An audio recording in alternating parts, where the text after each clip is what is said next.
નમસ્કાર, જય સ્વામિનારાયણ વિદ્યાર્થી મિત્રો.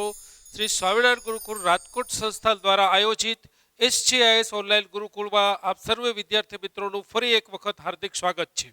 વિદ્યાર્થી મિત્રો, આપણે પ્રકરણ નંબર 8 કોષ જીવનનો એકમ આ પ્રકરણ વિશે થિયરીમાં બોર્ડને અનુલક્ષીને તથા તેની સાથે સાથે લીટને અનુલક્ષીને આપણે અભ્યાસ કરી ચૂક્યા છીએ.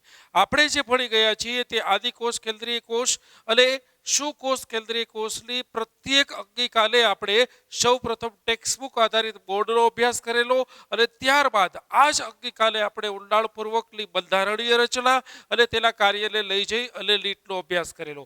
પરંતુ લીટના અભ્યાસમાં માત્ર થિયોરેટિકલ અભ્યાસને આપણે પૂર્ણ અભ્યાસ ગણી શકીએ નહીં.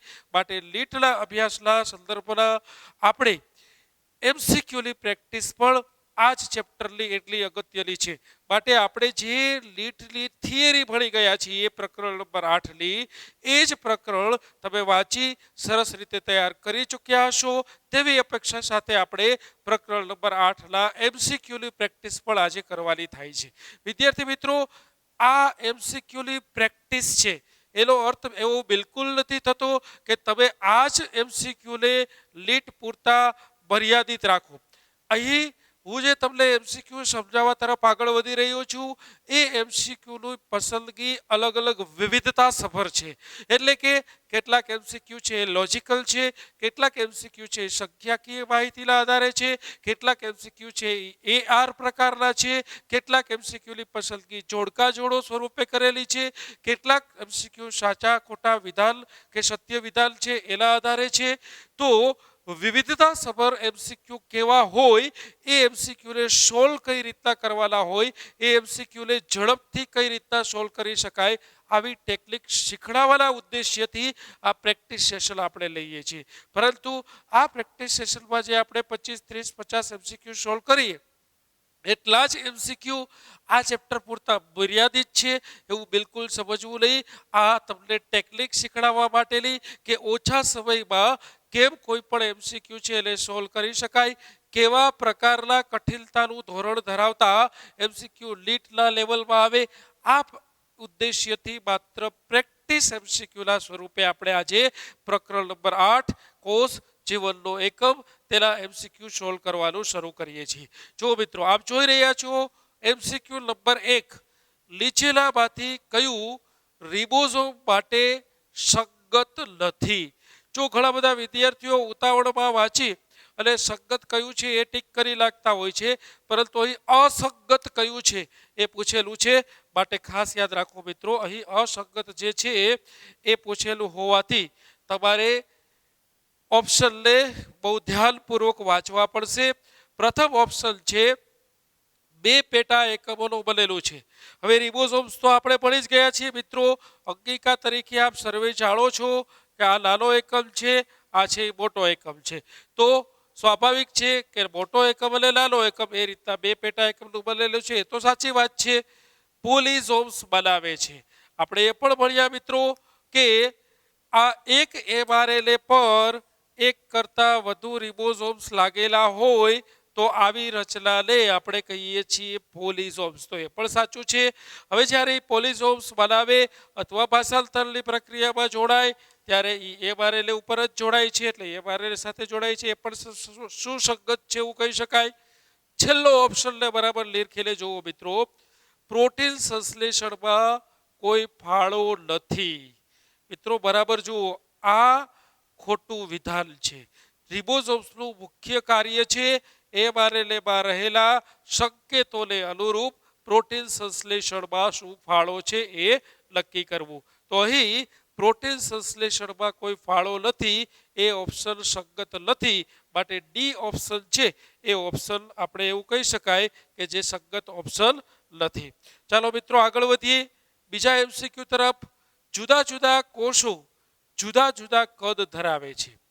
નીચેના કોષોને તેમના કદના ચડતા ક્રમમાં ગોઠવો. હવે મિત્રો આ પ્રશ્ન બરાબર સમજો. આ પ્રશ્નમાં તમને એવું કહેલું છે કે અલગ અલગ કોષ આપેલા છે. આ કોષને તમારે શું કરવાનું છે? સૌથી પહેલા તો તેના કદના આધારે ચડતા ક્રમમાં ગોઠવવાની વાત છે. હવે કદના આધારે ચડતા ક્રમમાં ગોઠવવાની વાત હોય ત્યારે સૌથી પહેલા કયા કયા કોષ આપ્યા છે એ આપણે જોઈ લઈએ મિત્રો. અહીં જોશો આપણે તો ખ્યાલ આવશે કે અહીં સૌથી પહેલો કોષ છે માઇકોપ્લાઝ્મા. બીજો કોષ કયો છે? શાહમૃગનું ઈંડું. ત્રીજો કોષ છે મનુષ્યનો રક્તકણ એટલે આરબીસી. અને ચોથો કોષ છે બેક્ટેરિયા. હવે આપ સર્વે આ બધા જ કોષની કદથી પરિચિત છો. જો પરિચિત ન હોય તો પહેલા આપણે એ જાણવું પડે. તો તમને ખ્યાલ છે કે માઇકોપ્લાઝ્મા છે એ 0.3 મિલીમીટર આટલું કદ ધરાવે છે, જ્યારે શાહમૃગનું ઈંડું છે એ 15 બાય 13 સેન્ટીમીટરનું કદ ધરાવે છે. ત્યારબાદ આવે છે આરબીસી, તો મનુષ્યનો રક્તકણ છે 0.7 માઇક્રોમીટર આવડું કદ ધરાવે છે. અને ત્યારબાદ આવે છે બેક્ટેરિયા, તો એ છે એ અહીં આપણે લખીશું 3 to 5 માઇક્રોમીટર આટલું કદ ધરાવે છે. તો હવે આપ જોઈ શકો છો સૌથી નાનામાં નાના કદનો કોષ કયો છે? તો તમને ખ્યાલ આવે છે કે સૌથી નાનું આમાં જેનું કદ હોય એવો કોષ કોણ છે? તો કે માઇકોપ્લાઝ્મા. કોણ છે? અહીંયા સોરી માઇક્રોમીટર આવશે. તો આપણે આને ક્રમ પ્રમાણે ચડતા ક્રમમાં ગોઠવવાનું છે એટલે સૌથી નાનો પહેલા લેશું. તો સૌથી પહેલા આવશે માઇકોપ્લાઝ્મા. આ 1, 2, 3 અને 4. તો સૌથી પહેલા 1 નંબર આવશે.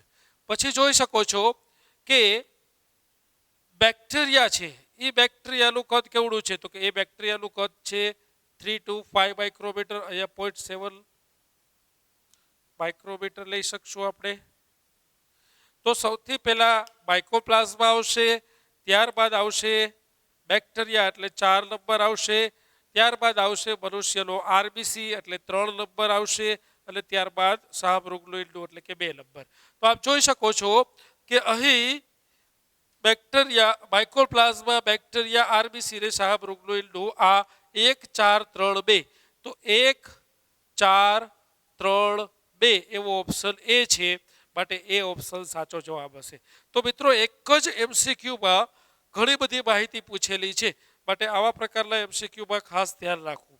ત્યારબાદ આગળ વધીએ મિત્રો નેક્સ્ટ એમસીક્યુ તરફ. રસધાની પટલ કોને કહે છે? વિદ્યાર્થી મિત્રો યાદ કરો, વનસ્પતિ કોષની લાક્ષણિક આકૃતિ આપણે દોરેલી હતી. વનસ્પતિ કોષની જે લાક્ષણિક આકૃતિ આપણે દોરેલી હતી એ આકૃતિમાં તમને યાદ કરાવું છું ફરીથી. આકૃતિ એક ખૂબ જ મોટો વિસ્તાર રોકતું મોટી રસધાની દોરેલી હતી, અને એ રસધાનીના ફરતે જે પટલ હતું એટલે આપણે નામ આપેલું હતું ટોનોપ્લાસ્ટ.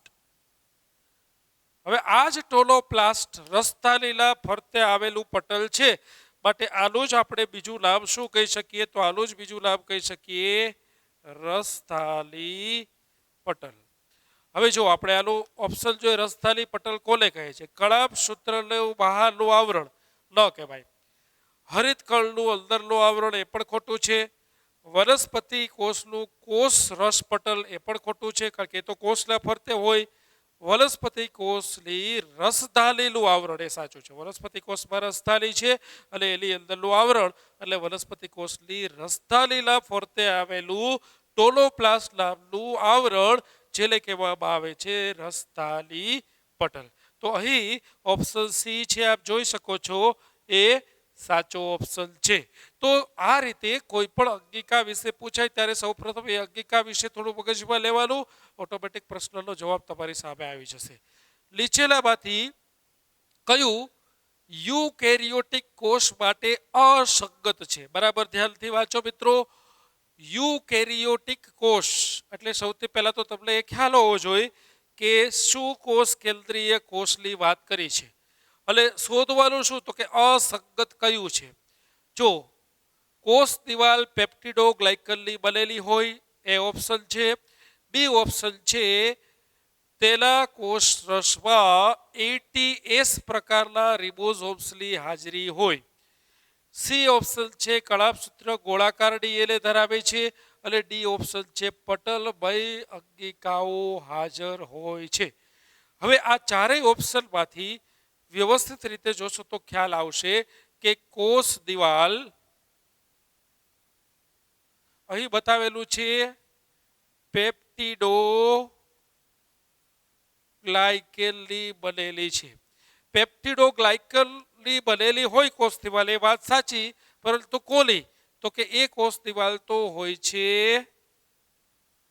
બેક્ટેરિયાની. કોની? બેક્ટેરિયા. અહીંયા શું પૂછેલું છે? અહીંયા પૂછેલું છે શું કોષ કેન્દ્રીય કોષ,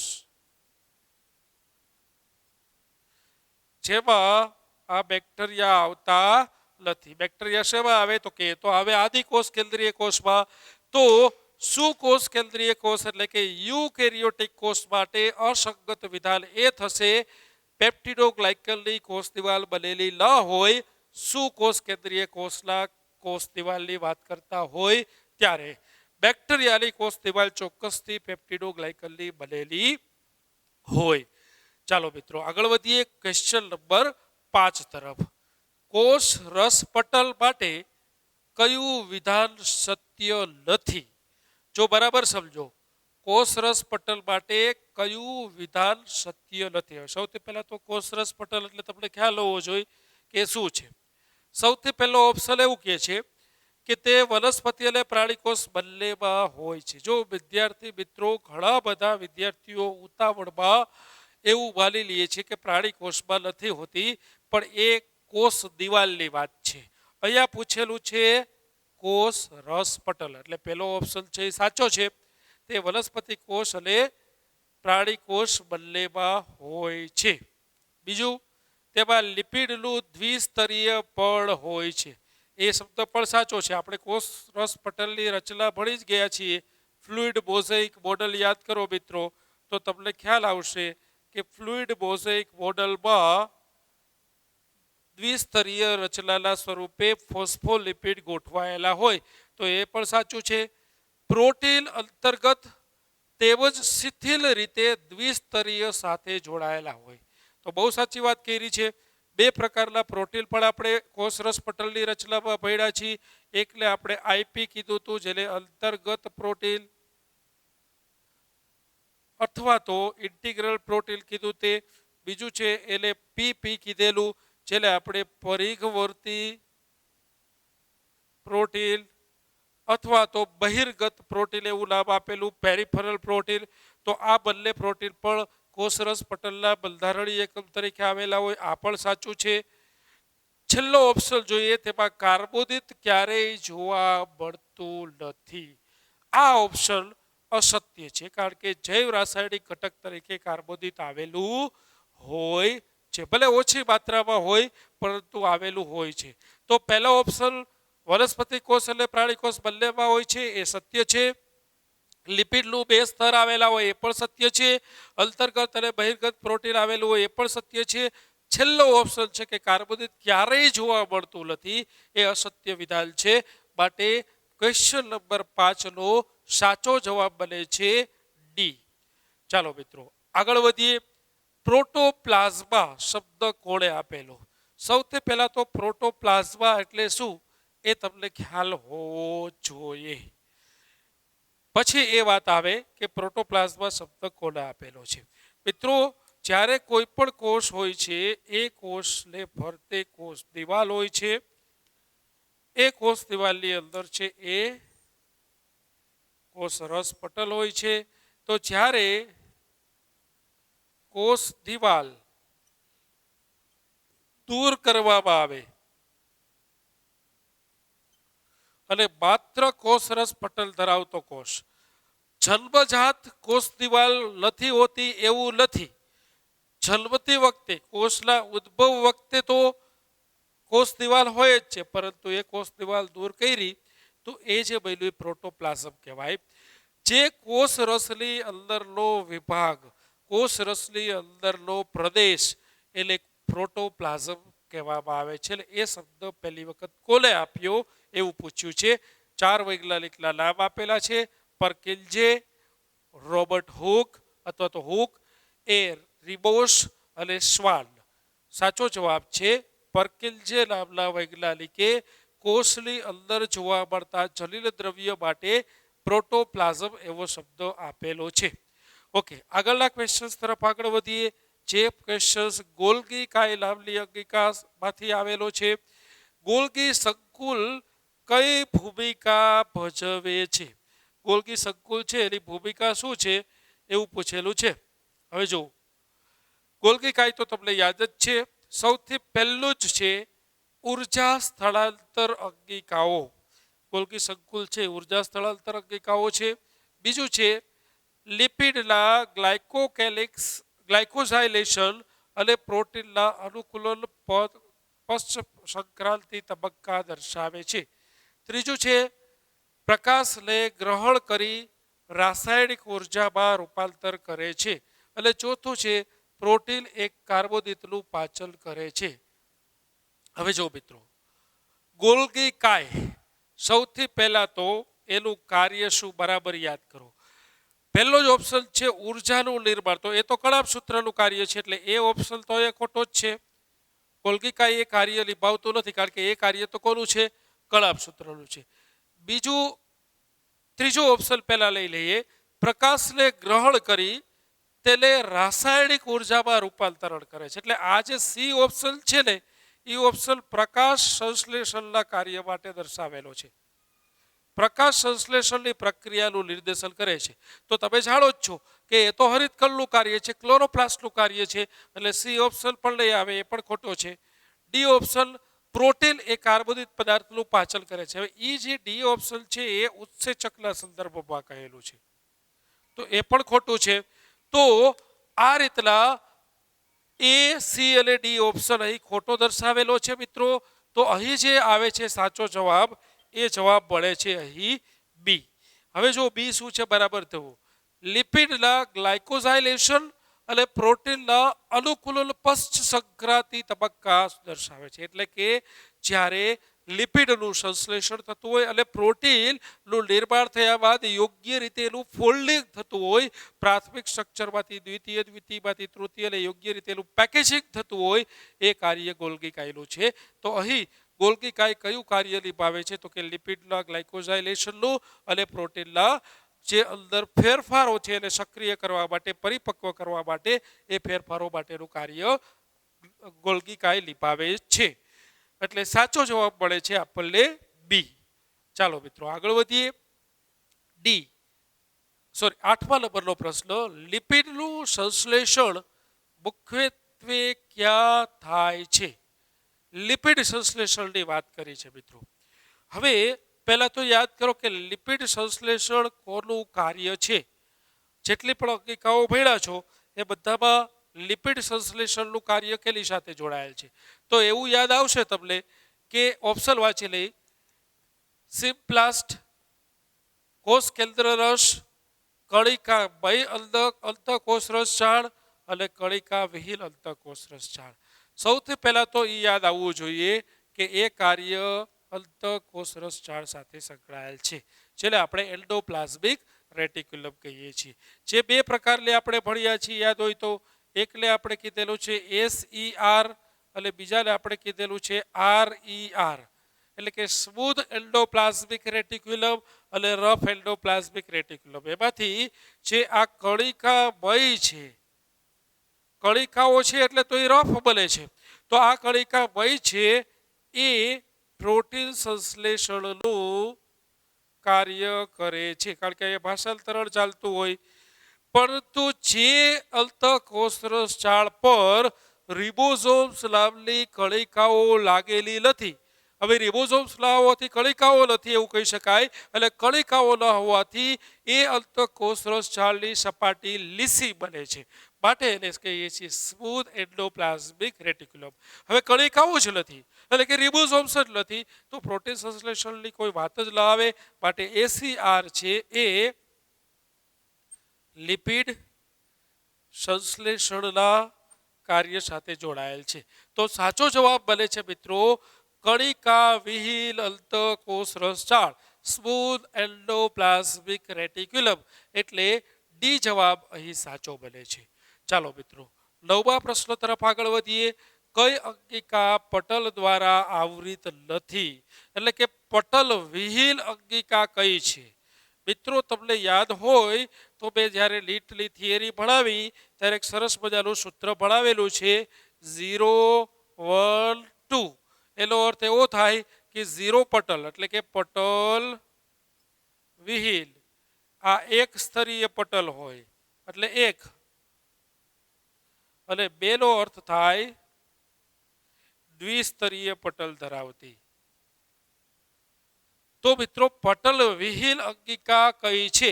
જેના ફરતે પટલ આવેલું ના હોય તેવી અંગિકા કઈ છે એવું અહીં પૂછવામાં આવેલું છે. જો આપણે ઓપ્શન વાંચીએ, લાઇસોઝોમ્સ, મિસોઝોમ્સ, રસધાની અને રિબોઝોમ્સ. લાઇસોઝોમ્સ એક સ્તરીય છે, આપ જાણો છો. મિસોઝોમ્સ પણ એક સ્તરીય છે. રસધાનીઓ દ્વિસ્તરીય આ પણ એક સ્તરીય છે. અને રિબોઝોમ્સ પટલ વિહીન અંગિકા છે. આની અંદર એક જ માત્ર આવે છે, રિબોઝોમ્સ અને તારા કેન્દ્ર. તો આ રિબોઝોમ્સ સાચો જવાબ છે, કારણ કે પટલ વિહીન અંગિકા છે. આગળ વધીએ મિત્રો. શરીરનો કોષ યુગ્મનજની માફક જ સમગ્ર દેહનું સર્જન કરવાની ક્ષમતા ધરાવે છે, તેને ખાલી જગ્યા કહે છે. મિત્રો, યાદ કરો, એક શબ્દ મેં તમને ભણાવેલો છે, ટોટીપોટેન્સી. ટોટીપોટેન્સીનો અર્થ જ એવો થાય કે એક જ કોષમાંથી સમગ્ર દેહનું નિર્માણ કરવાની ક્ષમતા, જેને સંપૂર્ણ ક્ષમતા આપણે ઓળખીએ છીએ. તો ઓપ્શન એ છે વૃદ્ધિ, બી છે સંપૂર્ણ ક્ષમતા, સી છે વિભેદન અને ડી છે પ્રજનન. તો એ સાચો જવાબ બને છે બી, સંપૂર્ણ ક્ષમતા. ચાલો મિત્રો, આગળ વધીએ 11મા પ્રશ્ન તરફ. નીચેનામાંથી કઈ અંગિકા ફક્ત પ્રાણી કોષમાં જ જોવા મળે છે? આ પ્રશ્ન મેં તમને જ્યારે થિયરી સમજાવી ત્યારે બરાબર ભાર દઈને કીધેલું છે મિત્રો, કે આવા પ્રશ્નો લેટમાં અવારનવાર પૂછાતા રહેતા હોય છે. માત્ર પ્રાણી કોષમાં જોવા મળતી, માત્ર વનસ્પતિ કોષમાં જોવા મળતી અને પ્રાણી કોષ અને વનસ્પતિ કોષ બંનેમાં જોવા મળતી અંગિકાઓ વિશે આપણે એકદમ ભેદ સ્પષ્ટ કરેલો છે. તો ઓપ્શન વાંચીએ તો વધુ ખ્યાલ આવશે. ગોલ્ગી કાય, તારા કેન્દ્ર, રિબોઝોમ્સ અને કળાપસૂત્ર. ગોલ્ગી કાય એવી છે કે જે અંગિકા બંનેમાં જોવા મળે. પ્રાણી કોષમાં તો હોય જ, પણ વનસ્પતિ કોષમાં પણ ગોલ્ગી કાય હોય. તો અહીં એવું પૂછ્યું છે કે ફક્ત પ્રાણી કોષમાં, એટલે આ આવશે નહીં, કારણ કે વનસ્પતિ કોષમાં પણ હોય. રિબોઝોમ્સ, તો રિબોઝોમ્સ પણ પ્રાણી કોષ અને વનસ્પતિ કોષ બંનેમાં હોય. ઇવન આદિકોષ કેન્દ્રીય કોષમાં હોય, એટલે એ તો બિલકુલ નહીં આવે. ત્યારબાદ આવે છે કળાપસૂત્ર. તો કળાપસૂત્ર મિત્રો પ્રાણી કોષમાં પણ હોય છે અને વનસ્પતિ કોષમાં હોય છે. એટલે અહીં તો એવું પૂછ્યું છે કે માત્ર પ્રાણી કોષમાં કઈ. તો હવે ઓપ્શન વાંચ્યા વિના ખ્યાલ આવે છે કે તારા કેન્દ્રો. મિત્રો, યાદ રાખો, તારા કેન્દ્ર માત્ર પ્રાણી કોષમાં, વનસ્પતિ કોષમાં ગેરહાજર હોતી નથી. આવી જ રીતે માત્ર વનસ્પતિ કોષમાં, ફક્ત વનસ્પતિ કોષમાં પૂછ્યું હોય તો એ છે હરિતકણ, ક્લોરોપ્લાસ્ટ, જે પ્રાણી કોષમાં હોતી નથી. એટલે માત્ર પ્રાણી કોષ પૂછે તો તારા કેન્દ્ર આવશે, માત્ર વનસ્પતિ કોષ પૂછે તો હરિતકણ આવશે. એ પ્રાણી કોષ પૂછ્યું છે એટલે જવાબ મળે છે તારા કેન્દ્ર. બી ઓપ્શન એ સાચો જવાબ આપણે કહી શકીએ. ચાલો મિત્રો, આગળ વધીએ પ્રશ્ન નંબર 12 તરફ. રિબોઝોમ્સ માટે કયું અસત્ય વિધાન છે? રિબોઝોમ્સ માટે અસત્ય વિધાન. હમણાં જ આપણે રિબોઝોમ્સ વિશે થોડી ચર્ચા કરી, પરંતુ સત્ય અને અસત્ય આવા શબ્દનો પ્રયોગ કરેલો હોય ત્યારે થોડું ધ્યાનથી પ્રશ્નને વાંચવાનો. એ ઓપ્શન છે ઈઆરની સપાટી પર આવેલા હોય છે. ઈઆર એટલે અહીં થશે એન્ડોપ્લાઝમિક રેટિક્યુલમ. બહુ સાચી વાત છે. કણિકા બય અંત કોષરસ ઝાડ, રફ એન્ડોપ્લાઝમિક રેટિક્યુલમ ઉપર રિબોઝોમ્સ આવેલા હોય તો એ તો સત્ય વિધાન થયું. બી ઓપ્શન વાંચીએ, કોષ રસમાં મુક્ત રીતે તરે છે. હવે રિબોઝોમ્સ છે ને મિત્રો, એ મુક્ત રિબોઝોમ્સ હોય અને ચોટેલાય હોય. આપણે જો કોષ દોરેલો છે, વનસ્પતિ કોષની અને પ્રાણી કોષની લાક્ષણિક આકૃતિ તમે જોશો તો તમને ખ્યાલ આવશે કે એમાં કેટલાક રિબોઝોમ્સ મુક્ત રિબોઝોમ સ્વરૂપે પણ હોય છે, જે કોષ રસમાં તરતા હોય છે, એટલે કેટલાક અંતઃકોષ રસ છાલની સપાટી પર ચોટેલા હોય છે. તો આ ઓપ્શન પણ સાચો છે, કોષ રસમાં મુક્ત રીતે તરે છે. ડી ઓપ્શન છે પટલ વિહીન અંગિકા છે. હમણાં જ મેં તમને કીધું 0, 1 અને 2 તો રિબોઝોમ્સને આપણે 0માં મૂકેલું છે, એટલે કે એક પણ પટલ નહીં, એટલે પટલ વિહીન અંગિકા છે એવું પણ કહી શકાય. તો એ, બી અને ડી ઓપ્શન તો સત્ય છે. અહીં શું પૂછેલું છે? અસત્ય વિધાન કહ્યું છે. સી ઓપ્શન જોઈએ તો ખ્યાલ આવશે. માત્ર આદિ કોષ કેન્દ્રીય કોષમાં જોવા મળે છે. માત્ર શબ્દ છે એટલે આ વિધાન ખોટું થશે. આદિ કોષ કેન્દ્રીય કોષમાં તો હોય જ, પરંતુ રિબોઝોમ્સ એકમાત્ર અંગિકા એવી છે કે જે આદિ કોષ કેન્દ્રીય કોષમાં હોય, શું કોષ કેન્દ્રીય કોષમાં હોય અને શું કોષ કેન્દ્રીય કોષમાં વનસ્પતિ કોષ અને પ્રાણી કોષ બંનેમાં હોય. એટલે અહીં માત્ર આદિ કોષ કેન્દ્રીય કોષ કહ્યું છે, એટલે આ જવાબ ખોટો બને છે, આ વિધાન અસત્ય બને છે, માટે આ જવાબ સાચો બને છે. સી ઓપ્શન સાચો છે, એ વિધાન અસત્ય છે. આગળ વધીએ 13મા MCQ તરફ. જીવાણુ કોષમાં મુખ્ય ડીએનએ ઉપરાંત જોવા મળતા નાના ગોળાકાર ડીએનએ ને શું કહે છે? મિત્રો, આ પ્રશ્નો અવારનવાર નીટની પરીક્ષામાં પૂછાયેલો છે. હવે આ પ્રશ્ન છે એ યાદ કરો. આપણે લાક્ષણિક આદિ કોષ કેન્દ્રીય કોષની આકૃતિ જે દોરેલી હતી, એટલે કે બેક્ટેરિયાની જે આકૃતિ દોરેલી હતી, ટેક્સ્ટબુકમાં ન હોવા છતાંય મેં તમને દોરાવી છે. આ આકૃતિમાં અહીં જલીલ દ્રવ્ય આવેલું હોય છે. આ જલીલ દ્રવ્ય છે. અહીં એવું પૂછ્યું છે મિત્રો કે જલીલ દ્રવ્ય સિવાયનું વધારાના મુખ્ય ડીએનએ ઉપરાંતનું વધારાનું જે નાનું ગોળાકાર ડીએનએ અહીં આવેલું હોય, આ ડીએનએ ને શું કહેવામાં આવે છે? હવે આપ સર્વે જાણો છો કે આ ડીએનએ ને કહેવામાં આવે છે પ્લાઝમિડ. આ જલીલ દ્રવ્ય છે, આ સિવાયનું વધારાનું ડીએનએ છે. તો પ્લાઝમિડ સાચો ઓપ્શન બને છે. બી ઓપ્શન સાચો છે. આગળ વધીએ મિત્રો 14મા ક્વેશ્ચન તરફ. બેક્ટેરિયામાં શિથિલ આવરણ સ્વરૂપે જોવા મળતા સૌથી બહારના સ્તરને શું કહે છે? બેક્ટેરિયામાં સૌથી બહારનું સ્તર, આ જ બેક્ટેરિયાની આકૃતિમાં આપણે આગળ સમજાવું છું મિત્રો. આપણે આદિકોષ કેન્દ્રીય કોષની આકૃતિ દોરી ત્યારે આપણે 3 સ્તર બતાવેલા હતા. એક કોષ રસ પટલ, બીજું કોષ દિવાલ અને ત્રીજું સૌથી બહારનું ગ્લાયકોકેલિક સ્તર. તો અહીં બતાવેલું બ્લેક કલરથી છે એ ગ્લાયકોકેલિક સ્તર છે. તો આ ગ્લાયકોકેલિક સ્તર સૌથી બહારનું સ્તર છે. એના વિશે અહીંયા પૂછેલું છે કે બેક્ટેરિયામાં શિથિલ આવરણ સ્વરૂપે જોવા મળતા સૌથી બહારના સ્તરને શું કહેવામાં આવે છે? મિત્રો, અહીં આ સ્તર છે એ 2 સ્વરૂપે હોય છે. એક તો શિથિલ સ્વરૂપે એટલે કે ઢીલું હોય છે, અને બીજું સંકોચનશીલ સ્વરૂપે. તો જ્યારે ગ્લાયકોકેલિક્સ એકદમ ટાઈટ સ્વરૂપે, સંકોચનશીલ સ્વરૂપે હોય ત્યારે જ એને પ્રાવર અથવા સાદી ભાષામાં એને કેપ્સ્યુલ કહેવામાં આવે છે. પરંતુ એ સંકોચન સ્વરૂપનું નથી પૂછ્યું, અહીં પૂછેલું છે શિથિલ સ્વરૂપનું આવરણ. તો એને યાદ કરો, કહેવામાં આવે છે શ્લેષ્મ સ્તર. તો 2 પ્રકારના આવરણના સ્વરૂપ હોય છે, શિથિલ સ્વરૂપ શ્લેષ્મ સ્તર અને એકદમ ટાઈટ સ્વરૂપ છે એ કેપ્સ્યુલ.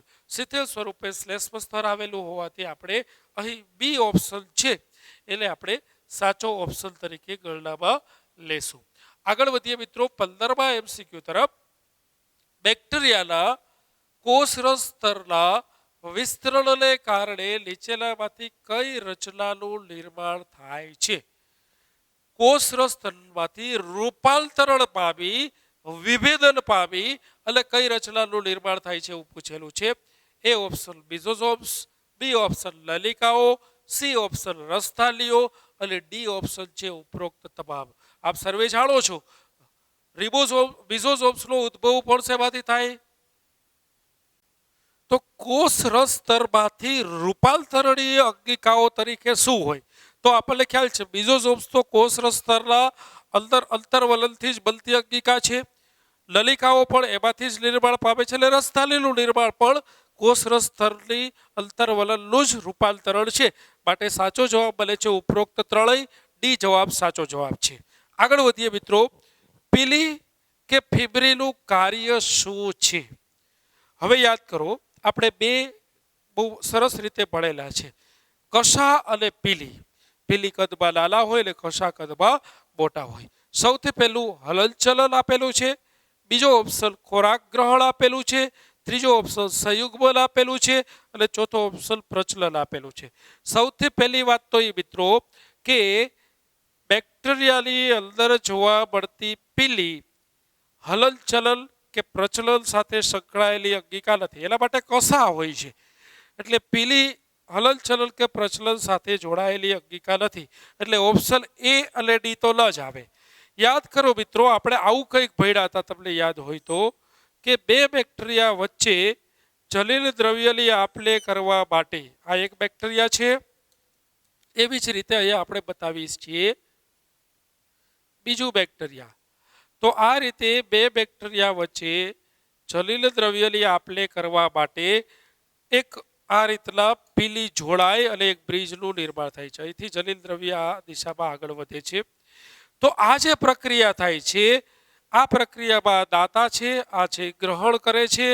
તો આ જે પ્રક્રિયા થઈ એને કહેવામાં આવે છે સંયુગ્મન, જેને કોન્જ્યુગેશન પણ કહી શકો. અને આ સંયુગ્મનની પ્રક્રિયા માટે એક ચોક્કસ અને વિશિષ્ટ પ્રકારની પીલીનું જોડાણ થાય છે અને જેને એફ પીલસ અથવા તો એફ પીલી અથવા તો સેક્સ પીલી એવું નામ આપવામાં આવે છે. તો અહીં સંયુગ્મનની પ્રક્રિયામાં ઉપયોગમાં આવતી ખાસ પ્રકારની પીલી, જેને એફ પીલી એવું નામ કીધું છે, જેને ફિબ્રી પણ તમે કહી શકો, એ સંયુગ્મનના કાર્ય સાથે જોડાયેલી છે. માટે અહીં સાચો જવાબ બને છે સી. આગળ વધીએ મિત્રો.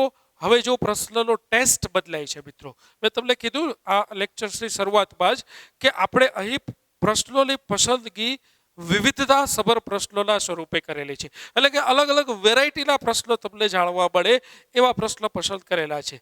આગળનો પ્રશ્ન છે એ વિધાન અને કારણ પ્રકારનો પ્રશ્ન છે, જેને તમે AR એસરેશન અને રિઝનિંગ પ્રકારના પ્રશ્ન કહી શકો. વિધાન શું છે બરાબર વાંચો.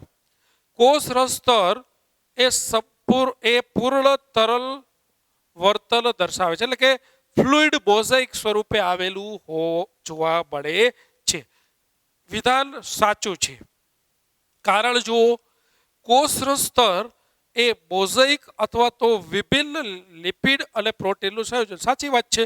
ફ્લુઇડ મોઝેઇક મોડેલમાં ફોસ્ફોલિપિડ અને વચ્ચે વચ્ચે પ્રોટીન હોય અને એ આખી રચના પ્રવાહી સ્વરૂપે તરલ સ્વરૂપે જોવા મળે છે. એટલે જ આપણે એને નામ આપ્યું ફ્લુઇડ મોઝેઇક મોડેલ. હવે અહીં બંને વસ્તુઓ સાચી છે. કારણ સાચું છે અને વિધાન સાચું છે. હવે કારણ છે એ વિધાનને મેચ થાય છે કે નહીં એક વખત જોઈ લઈએ. કોષરસ સ્તરે પૂર્ણ તરલ વર્તન દર્શાવે છે. કોષરસ સ્તરે મોઝેઇક ભિન્ન લિપિડો અને પ્રોટીનનું સંયોજન છે. હવે વિચારો કે કોષરસ સ્તર એ લિપિડ અને પ્રોટીનનું સંયોજન છે, એટલા માટે પૂર્ણ તરલ વર્તન દર્શાવે છે, એટલા માટે પ્રવાહી સ્વરૂપમાં દર્શાવાય છે. તો એ જવાબ ના આવે છે. એનો અર્થ એ થાય કે કારણ છે એ વિધાનને અનુરૂપ નથી. માટે એ અને આર બંને સાચા છે, વિધાન અને કારણ બંને સાચા છે, પરંતુ કારણ એ વિધાનની સમજૂતી નથી. માટે બી જવાબ સાચો આવે છે. જો આ પ્રશ્નો બરાબર મગજ દઈ અને સોલ્વ કરજો. સૌથી પહેલા તો તમારે એ તપાસવાનું થાય કે એ એટલે કે વિધાન અને આર એટલે કારણ બંને સાચા છે કે બેમાંથી એક ખોટું છે.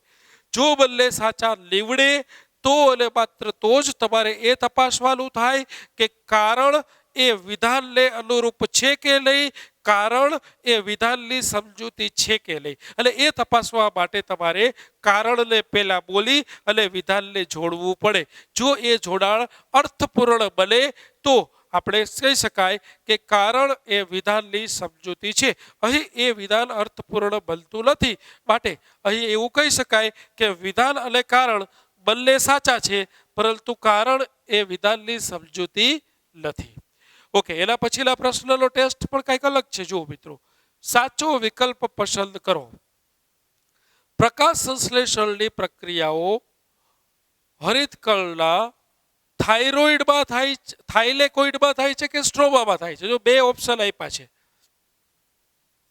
પ્રકાશ સંશ્લેષણની પ્રકાશ પ્રક્રિયાઓ હરિતકણના થાઇલેકોઇડ કે સ્ટ્રોમામાં થાય છે. હવે એ તો ખબર જ છે કે પ્રકાશ સંશ્લેષણની પ્રક્રિયા તો હરિતકણમાં જ થાય, પરંતુ પ્રકાશ સંશ્લેષણની પ્રક્રિયા પણ પાછા બે તબક્કામાં, પ્રકાશ પ્રક્રિયા અને અંધકારમય પ્રક્રિયા.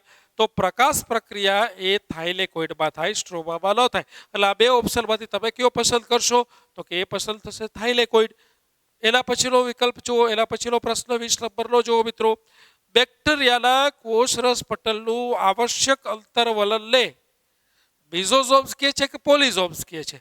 હમણાં જ આપણે ભણ્યા કે બેક્ટેરિયાના કોષરસ પટલ છે તેનું અંતરવલન થવાથી મિઝોઝોમ્સ બને. પોલિઝોમ્સ એટલે કે શું? એક જ એમઆરએનએ ઉપર વિવિધ રિબોઝોમ્સ, એક કરતાં વધારે રિબોઝોમ્સ લાગેલા હોય એટલે પોલિઝોમ્સ કહેવાય. જે કોષરસ પટલના અંતરવલનથી બનેલી, એટલે અહીં પણ સાચો જવાબ બને છે મિઝોઝોમ્સ. આગળ વધો 21મા પ્રશ્ન તરફ મિત્રો. ન્યુક્લિયોઇડ એ પ્રોકેરિયોટ કે યુકેરિયોટ કોષમાં જોવા મળે? તો ખબર જ છે કે ન્યુક્લિયોઇડ નામની રચના એ બેક્ટેરિયાની રચના છે, અને બેક્ટેરિયા આવે છે પ્રોકેરિયોટ આદિકોષ કેન્દ્રીય કોષમાં. એટલે અહીં પણ સાચો જવાબ બને છે પ્રોકેરિયોટ. યુકેરિયોટ ખોટો જવાબ છે. હવે પાછો પ્રશ્નનો પ્રકાર બદલાય છે, ટેસ્ટ બદલાય છે. જો મિત્રો, અનુરૂપ પ્રકારના પ્રશ્ન. એક તમને સંદર્ભ આપેલો છે અને એ સંદર્ભ પરથી તમારે ખાલી જગ્યા પૂરવાની વાત છે. તો વનસ્પતિ કોષમાં કોષ દિવાલ હોય તો પ્રાણી કોષમાં કોષ દિવાલનો અભાવ હોય. ખાલી જગ્યામાં શું આવશે? કોષ દિવાલનો અભાવ. બીજો એક આપણે એવો પ્રશ્ન જોઈએ જેને અનુરૂપ પ્રકારના પ્રશ્ન કહેવાય. શું કોષ કેન્દ્રીય કોષમાં રિબોઝોમ્સ એટીએસ પ્રકારના હોય? રિબોઝોમ્સ એસીએસ પ્રકારના હોય, આપણે ભણી ગયા. તો આવી જ રિબોઝોમ્સની વાત જો આપણે આદિકોષ કેન્દ્રીય કોષ માટે કરીએ તો કેટલા પ્રકારના હોય? તો ખ્યાલ છે, શું કોષ કેન્દ્રીય કોષમાં એસીએસ હોય અને આદિકોષ કેન્દ્રીય કોષમાં 70S હોય? તો એ સાચો જવાબ આવે છે 70S. એના પછી જો નેક્સ્ટ ક્વેશ્ચન 24મો ક્વેશ્ચન છે, એનો પ્રકાર પાછો અલગ છે. એ તો જોડકા જોડો પ્રકારનો પ્રશ્ન છે. જોડકા જોડો પ્રકારનો પ્રશ્ન પૂછાય વિદ્યાર્થી મિત્રો ત્યારે એક વસ્તુ ખાસ યાદ રાખવાની. આ જોડકા જોડો પ્રકારના પ્રશ્નમાં તમને કદાચ બધા જ જોડકાઓ યોગ્ય રીતે જોડતા ન આવડતા હોય તો જે જોડકાનું તમને યોગ્ય રીતે આવડતું હોય એનું જોડાણ કરી લ્યો, ઓટોમેટિક તમને આન્સર એની મેળાએ મળી જશે. ક્રિસ્ટી, એક કોલમ નંબર 1માં લખ્યું છે ક્રિસ્ટી, 2 નંબરની કોલમમાં લખ્યું છે સિસ્ટરલી, 3 નંબરની કોલમમાં લખ્યું છે થાઇલેકોઇડ. તો હવે એના કાર્ય સામે જુઓ. ક્રિસ્ટી ક્યાં જોવા મળે? સ્ટ્રોમામાં ચપટી કોથળી જેવી રચના હોય? તો કે ના. કણાભસૂત્રોમાં જોવા મળતા પ્રવર્ધો છે? તો કે હા. ગોલ્ગી પ્રસાધનમાં બીમાકારની કોથળી છે? તો કે ના. હવે જો ક્રિસ્ટી કણાભસૂત્ર એટલે કે એ સાથે આપણે મેચ કરતા જઈએ, એ સાથે આવશે 2 નંબર.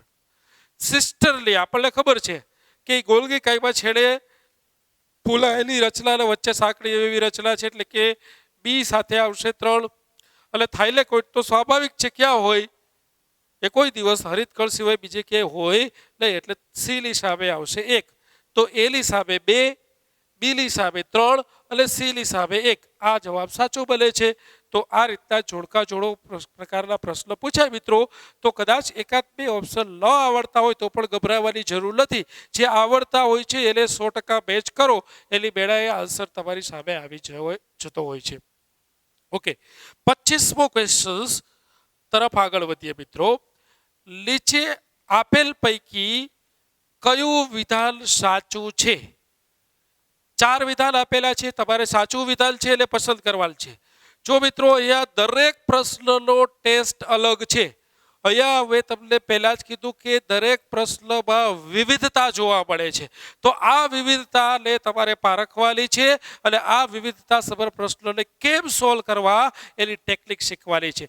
મેં તમને એક પ્રશ્ન વિવિધતા સભર આપેલો છે, તમારે એવા 100 પ્રશ્નોની પ્રેક્ટિસ તમારી જાતે કરવાની થાય છે.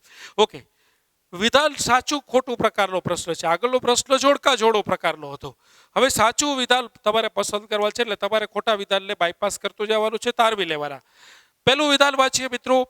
બધા જ જીવંત કોષમાં કોષ કેન્દ્ર જોવા મળે છે. જો મિત્રો, બધા જ જીવંત કોષમાં કીધું છે. હવે શું કોષ કેન્દ્રીય કોષની વાત કરતા હોય તો આ વિધાનને આપણે સાચું કહી શકાય, પરંતુ જો બેક્ટેરિયાની વાત આવે તો, કે આદિ કોષ કેન્દ્રીય કોષની વાત આવે તો એ જીવંત હોય પણ એવા કોષ કેન્દ્ર હોતું નથી. તો આપણે તરત ખ્યાલ આવે છે કે પહેલું વિધાન છે એ અસત્ય છે. ચાલો, એ આપણો ઓપ્શન ના હોઈ શકે. બંને વનસ્પતિ અને પ્રાણી કોષમાં સ્પષ્ટ કોષ દિવાલ આવેલી હોય છે. આપ જાણો જ છો, હમણાં જ અનુરૂપ પ્રકારના પ્રશ્નમાં આપણે ભણ્યા કે વનસ્પતિ કોષમાં કોષ દિવાલ હાજર, જ્યારે પ્રાણી કોષમાં કોષ દિવાલ ગેરહાજર. માટે આ વિધાન પણ અસત્ય છે, એટલે 2 નંબરનું વિધાન છે એ પણ અસત્ય છે. આગળ વાંચીએ. ત્રીજા નંબરનું વિધાન શું કહે છે? આદિ કોષ કેન્દ્રીય કોષમાં પટલમય અંગિકાઓનો અભાવ હોય છે. એકદમ સાચી વાત છે મિત્રો. કણાભસૂત્ર છે, ગોલ્ગી કાય છે, હરિતકણ છે, લાઇસોઝોમ્સ છે, આવી બધા જ પ્રકારની અંગિકાઓ આદિ કોષ કેન્દ્રીય કોષ એટલે કે બેક્ટેરિયામાં ગેરહાજર હોય છે. તો આપણને અહીંયા મળી ગયું ત્રીજું વિધાન સાચું છે. છતાંય આપણે ચોથું વિધાન ચેક કરી લઈએ એકવાર. ઘણી વખતે એક કરતાં વધારે વિધાન પણ સાચા હોઈ શકે. નવા કોષનું નિર્માણ અજૈવિક પદાર્થોમાંથી થાય છે. એ વાત ખોટી છે. જૈવિક પદાર્થમાંથી થાય છે. આપણે કોષવાદમાં ભણ્યા કે પૂર્વ અસ્તિત્વ ધરાવતા કોષમાંથી જ નવા કોષનું નિર્માણ થાય, એટલે કે જૈવિક ઘટકમાંથી થાય છે. એટલે અહીં ચોથો ઓપ્શન પણ ખોટો છે. તો જોઈ શકો છો 1, 2 અને 4 આ 3 વિધાન ખોટા છે. તો સામાન્ય રીતે જોવા મળે છે ત્રીજું વિધાન એ સાચું વિધાન છે. તો એ સત્ય વિધાન તમારે પારખવાનું છે, માટે સાચો જવાબ બને છે સી. તો વિદ્યાર્થી મિત્રો, અત્યારે આપણે એક જ લેક્ચર્સમાં 25 પ્રશ્નને સોલ્વ કર્યા. એ 25 પ્રશ્ન તમારા માટે એ સબરીલા ચાખેલા બોર સમાન છે. સબરીલા ચાખેલા બોર સમાન એટલા માટે કહ્યું મિત્રો કે આ 25 પ્રશ્નને વિવિધતા સભર બનાવવા માટે અલગ અલગ સ્થાનેથી ભેગા કરવામાં આવ્યા છે, જેથી કરીને તમને બધા જ વિવિધતા સભર પ્રશ્નોની અનુરૂપ પ્રેક્ટિસ અહીં જોવા મળે. અને આ પ્રશ્નની સમજણ મેળવ્યા બાદ વધારાની પ્રેક્ટિસ તમે તમારી જાતે કરશો તેવી અપેક્ષા સાથે આપણે પ્રકરણ નંબર 8 કોષ જીવનનો એકમ એના MCQનો આ સેશન પૂર્ણ જાહેર કરીએ છીએ. સર્વે વિદ્યાર્થી મિત્રોને જય સ્વામિનારાયણ.